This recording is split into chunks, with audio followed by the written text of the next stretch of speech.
us right now is the event director of Mrs. Philippines UAE, Sir Albert Santos Gayo. Thank you for being here and taking all the events here for us.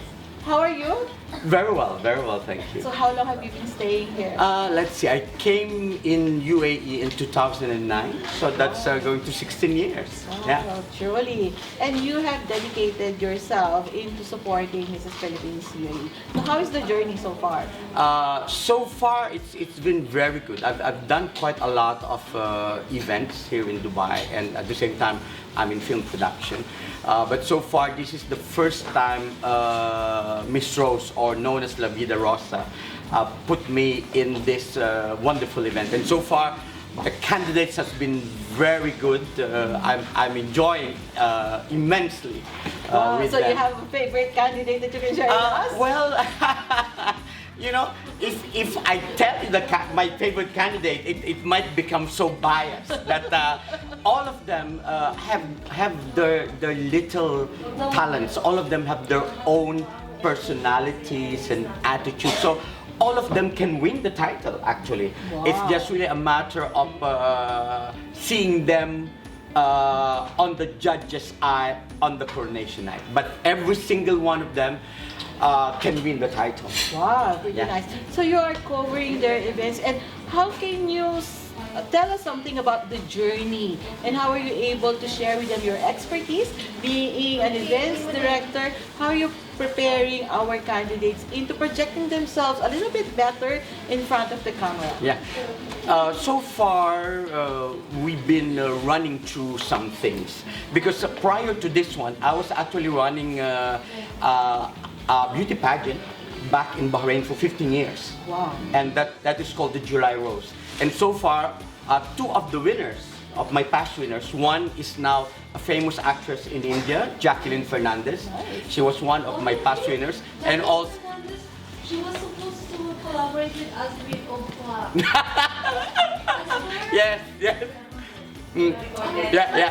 Jacqueline is one of my protege.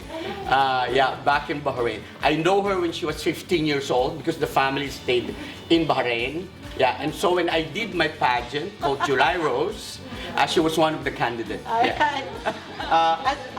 Ikaw muna. As events director for Mrs. Philippines UAE, how are you sharing your expertise and everything that you need, that you know, into preparing our candidates to be better in projecting themselves in front of the camera? Yeah. Well, so far, every time we do have a session, I make sure that I inject a little bit of my knowledge, a little bit of my experience. Of course. Especially since I've been running JULY ROSE back in Bahrain for 15 years. Wow. And actually, two of my past winners are now popular actresses. One is Jacqueline Fernandez in India, in Bombay. And then another one, which is now a South Indian actress called Mamta Mohandas. Wow. So I actually trained them the catwalk. I trained them how to walk, and they've been in some of my TV ad campaigns. So whenever I meet these wonderful ladies, the candidate for the Mrs. Philippines UAE, I sort of tell them a little bit of ideas here and there.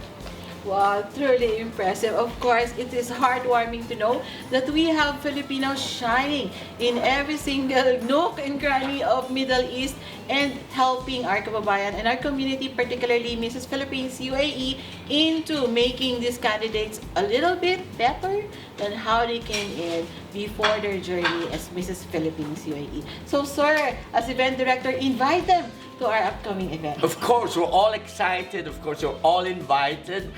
Don't forget the date. Put it in your diary now because it's going to be an exciting day. 26th of October. And we're going to tell you the venue later on. All right. So, thank you so much. Thank you very much. Good luck. Good luck.